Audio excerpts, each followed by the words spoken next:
안녕하세요. 김성학 변호사입니다. 저는 대한변호사협회 공식인증 제주형사전문변호사이자 제주지방법원 재판부별 국선변호사, 제주지방법원 논스톱 국선변호사를 역임하면서 수많은 음주운전 사건의 변론을 성공적으로 수행해왔으며 현재 다수의 음주운전 사건을 수임하여 변론하고 있습니다.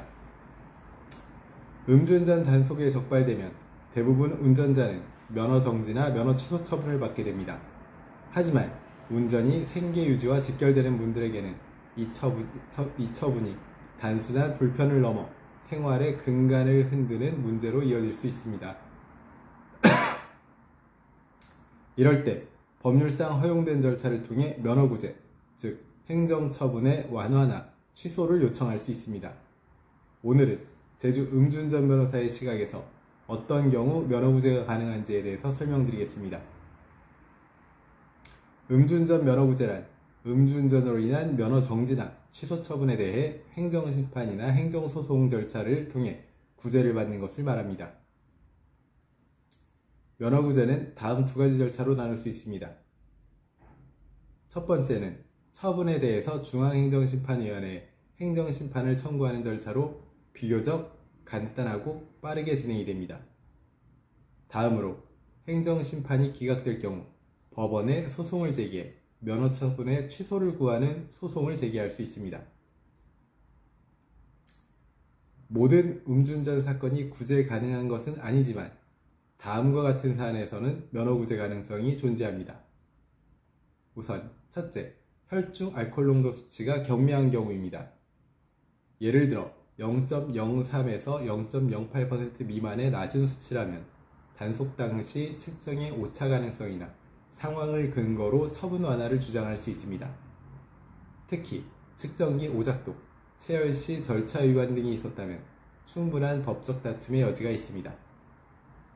두 번째, 생계형 운전자인 경우입니다. 운전이 직업인 택시기사, 버스기사, 화물차 기사, 배달업 종사자 등은 면허가 곧 생계와 직결됩니다. 이런 경우 면허 취소가 너무 가혹하다는 점을 소명하면 행정심판위원회에서 구제될 가능성이 있습니다. 세 번째, 음주 상태에 대한 다툼의 여지가 있는 경우입니다.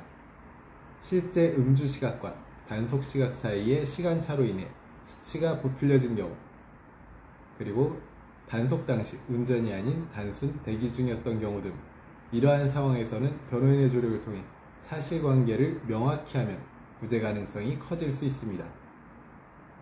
네 번째, 초범이며 반성의 정도가 깊은 경우입니다. 초범이고 사고나 인명피해가 없었으며 음주운전 예방교육 이수나 봉사활동 등 진정성 있는 반성의 모습을 보인다면 행정심판에서 감경 또는 조건부 구제 결정이 내려질 수 있습니다.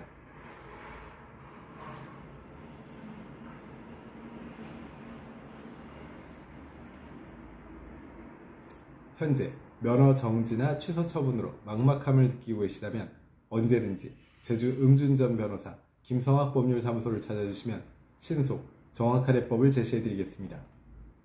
조금이나마 도움이 되셨으면 합니다. 여러분의 권리를 지키고 언제나 신속하고 정확한 해법을 제시해드리는 김성학 변호사입니다. 감사합니다.